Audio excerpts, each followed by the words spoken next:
మార్చి 23 నుంచి 29 మధ్యలో జరగబోయే వార ఫలాలు సింహరాశి వారికి ఏ విధంగా ఉంటాయి అని పరిశీలించినప్పుడు చాలా గ్రహాలు ఒకటిగా అష్టమ స్థానంలోకి ప్రవేశించడం వల్ల రోజుకి ఈ సింహరాశి వారి యొక్క సమస్యలు ఎక్కువ అవడం జరుగుతూ ఉంటాయి.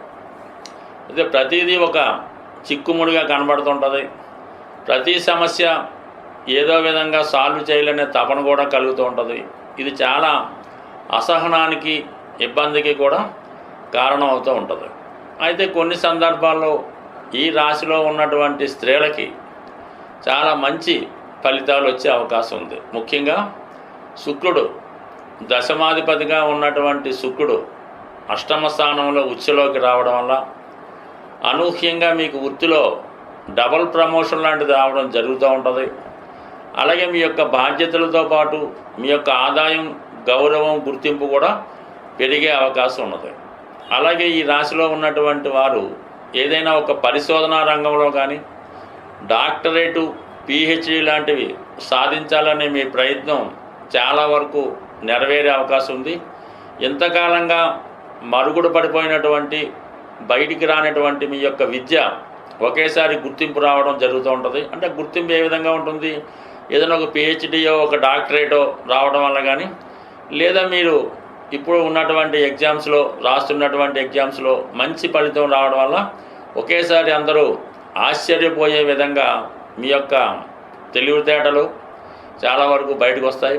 ఈ సందర్భంలో మీరు ప్రతి విషయాన్ని కూడా ఒక ఛాలెంజ్గా తీసుకొని ప్రయత్నం చేయడం వల్ల ప్రతిదీ కూడా మీకు అనుకూలంగా మారి ఎవరూ ఊహించని విధంగా ఒక విపరీత రాజయోగం లాంటిది ఏర్పడడం జరుగుతూ ఉంటుంది. తద్వారా అనూహ్యంగా గుర్తింపు రావడం కూడా జరుగుతూ ఉంటుంది. అంటే అందరూ మీరు ఫెయిల్ అయిపోయారు, మీ వల్ల ఏమీ అవటం లేదు, చాలా వరకు అన్ని రకాలుగా మీరు ఇబ్బందుల్లో ఉన్నారు, ఫెయిలియర్ అనుకున్న వారికి ఒకేసారి మీ యొక్క అభివృద్ధి వాళ్ళకి ఆశ్చర్యాన్ని కలిగించే విధంగా మీరు మీ యొక్క ప్రతిభని చాటుకొని పోగొట్టుకున్నటువంటి మీ యొక్క సంపద అనొచ్చు, తెలివితేటలు అనొచ్చు, వైభవం అనొచ్చు, తిరిగి పొందే అవకాశం ఉండే విధంగా ఈ అష్టమ స్థానంలో ఉన్న గ్రహాలు మనం ఒకటి ఊహిస్తే వేరొకటి తలచి అభివృద్ధికరంగా ఉండే అవకాశం ఉంది. అంటే కొన్ని సందర్భాల్లో ఈ రాశి వారికి ఎలా ఉంటుందంటే, మీరు ఏదైనా ఒక ప్రభుత్వ పదవి కోసం ప్రయత్నం చేస్తూ ఉంటే ఆ పదవి మీ యొక్క శ్రీమతికో లేదంటే మీ యొక్క కుమార్తెకో వచ్చే అవకాశం ఉంది. అంటే పదవి ఎలాగ వచ్చినప్పుడు కూడా అది మీ కుటుంబ సభ్యులకి రావడం అన్నది ఒక విధమైనటువంటి విపరీత రాజయోగం ఈ రాశి వారికి ఈ అష్టమ స్థానంలో ఏర్పడినటువంటి ఈ గ్రహ కూటమి వల్ల, అంటే ఇప్పుడున్నటువంటి 4 గ్రహాల వల్ల.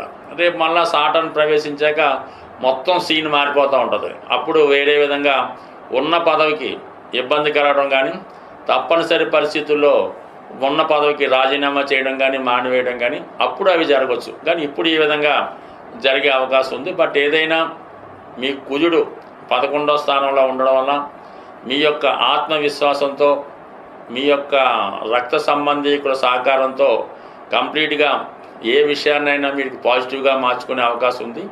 మరి ఈ సమయంలో మీ యొక్క స్థిరాస్తుల విలువ పెరగడం జరుగుతుంది. సంఘంలో మీ యొక్క నేమ్ అది పెరుగుతుంది. అలాగే మీ యొక్క జనబలం పెరగడం వల్ల అవతల వాళ్ళు మిమ్మల్ని టచ్ అయినాకి భయపడే విధంగా మీ స్థితి కనబడే అవకాశం ఉన్నది. ఇక గురువు యొక్క అనుగ్రహం కూడా మీ కుటుంబంపై ఉండడం వల్ల మీకన్నా మీ కుటుంబ శ్రేయస్సు ఇంపార్టెంట్గా మీరు భావిస్తారు. అలాగే వారికి మీకన్నా గొప్ప పదవులు కానీ, పేరు కానీ వచ్చే అవకాశం ఉంటుంది. స్వస్తి. గ్రహాలు మన గోచారం లాంటి ఫాలో అయినప్పుడు కొన్ని గ్రహాలతో కలిసినప్పుడు కొన్ని రంగాల మీద వాటి ప్రభావం చూపడం జరుగుతూ ఉంటుంది. మరి ఇప్పుడు ఏమైందంటే, శుక్రుడు ధనకారకుడు, అన్ని సంపదలకి కారణం అవుతూ ఉంటాడు. అటువంటి శుక్రుడు రాహుగ్రహంతో కలియడం వల్ల ఇంచుమించుగా అన్ని రాశుల వారికి విపరీతమైనటువంటి ఫైనాన్షియల్ స్ట్రగుల్ ఏర్పడడం జరుగుతూ ఉంటుంది. అలాగే సొసైటీలో బాగా నేమ్ కలిగినటువంటి స్త్రీలకి కొన్ని అపవాదాలు కానీ, అనారోగ్య సమస్యలు కానీ కనబడుతూ ఉంటాయి. అసహనంగా వాళ్ళు కొంత ఫీల్ అవుతూ ఉంటారు. కొందరి మీద ఒక విధమైనటువంటి నిందలు అపవాదులు కూడా రావడం జరుగుతుంటుంది. ఏదన్నా ఒక స్త్రీ సమాజంలో బాగా పైకి ఎదిగినప్పుడు కామన్గా దాని మీద బురద జల్లే ప్రయత్నం చేస్తూ ఉంటారు. ఈ రాహు శుక్రుడు కలిగడం వల్ల ఈ సెలబ్రిటీ రంగానికి చెందినటువంటి అంటే ఎవరికాలే గొప్పవాళ్ళు ఉంటారు, బట్ ఎవరికాలే గొప్పగా ఊహించుకుంటూ ఉంటారు. అటువంటి వారికి ఏదో విధమైనటువంటి నిందలు అపవాదులు జరిగే అవకాశం ఉంది. ఎక్కువగా భార్యాభర్తల మధ్య కానీ కుటుంబ సభ్యుల మధ్య కొన్ని అపోహలు అపనిందలు ఇలాంటివి వచ్చే అవకాశం ఉంది. కాబట్టి దాని పరిహారం నిమిత్తం ఏం చేయాలంటే ఏదైనా రాహుగ్రహానికి పరిహారం అన్నది చాలా సులభంగా చేసుకోవచ్చు. దాంతో మనకి ఈ వారం చివరిలో అమావాస్య రావడం జరుగుతుంది. ఏదైనా రాహుగ్రహానికి అమావాస్య లేదా అష్టమి తిథుల్లో పరిహారం అన్నది చాలా తొందరగా దాని ఫలితం కనబడుతూ ఉంటుంది. మరి ఈ సమయంలో ఎవరైతే ఇటువంటి విపరీతమైనటువంటి ఆర్థిక సమస్యలు, అలాగే నయం కాని దీర్ఘకాలిక రోగాలు, అలాగే భరించరాని అపనిందలు అపవాదులు ఉన్నవాళ్ళు మరి ఈ అమావాస్య రోజు మరి వాళ్ళు ఒక కొబ్బరికాయ అంటే పీసుతో ఉన్నటువంటి కొబ్బరికాయ, ఈ పీసుతో ఉన్నటువంటి కొబ్బరికాయని మరి మీరు తల నుంచి పాదాల వరకు అది 3 సార్లు క్లాక్ వైజ్లోను 3 సార్లు యాంటీ క్లాక్ వైజ్లోను తిప్పి ఏదైనా ఒక పారే నదిలో కానీ సముద్రంలో కానీ ఏది దొరకనప్పుడు చెరువులో కానీ దాన్ని విసర్జించి మరి వెనక్కి తిరిగి చూడకుండా రావాల్సి ఉంటుంది. ఇది కేవలం చీకటి పడుతున్న సమయంలో చేయవలసి ఉంటుంది అన్నమాట. అంటే ఇంచుమించుగా సూర్యాస్తం అయిపోయి ఇంకా మనకి ఇంచుమించుగా ఒక 6:30, 7, 8 గంటలకి ఈ ప్రక్రియ చేయవలసి ఉంటుంది. ఇంకా ఇంకొక రెమెడీ ఏంటంటే ఇక బాగా అసహనంగా ఉంటూ కొంతమంది మగపిల్లలు కానీ ఉద్యోగస్తులు కానీ చాలా ఏది చేయలేని పరిస్థితి, ఒకప్పుడు చాలా ఒక వెలుగుతారు, చాలా స్ట్రగుల్ పడుతుంటారు, ప్రతిదానికి కూడా ఇతరుల మీద ఆధారపడుతుంటారు, ఒక మానసికంగా మనసు దెబ్బతిన్నట్టు మానసికంగా ఇబ్బంది పడుతున్నట్టు కనబడుతుంటారు.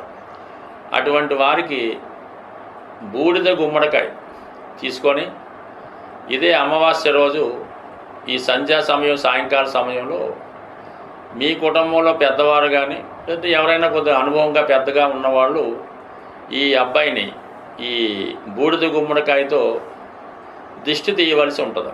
అంటే రైట్ సైడ్ 3 సార్లు అలాగా యాంటీ క్లాక్ వైజ్లో 3 సార్లు చక్కగా దిష్టి తీసి దాన్ని చక్కగా బ్రేక్ చేయవలసి ఉంటుంది.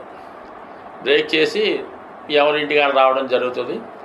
ఎవరైతే ఈ దిష్టి తీసారో వాళ్ళకి ఒక 18 సంఖ్య వచ్చే విధంగా ఓ 18 రూపాయలు, 180 రూపాయలు, 1800, 18,000 అది మీ యొక్క శక్తి కొలది వారికి ఇవ్వవలసి ఉంటుంది.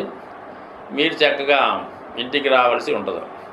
సో ఈ విధంగా ఈ కొద్దిపాటి రెమెడీస్ చేసుకోవడం వల్ల ఏదైనా అమావాస్య రోజు ఏదైనా టెంపుల్లో మీరు ఒక 4 కొబ్బరికాయలు సమర్పించిన, ఒక గుమ్మడికాయ సమర్పించిన చాలా వరకు ఈ రాహు చేత పీడించబడుతున్న వాళ్ళు దాని నుంచి బయటపడే అవకాశం ఉంది. స్వస్తి.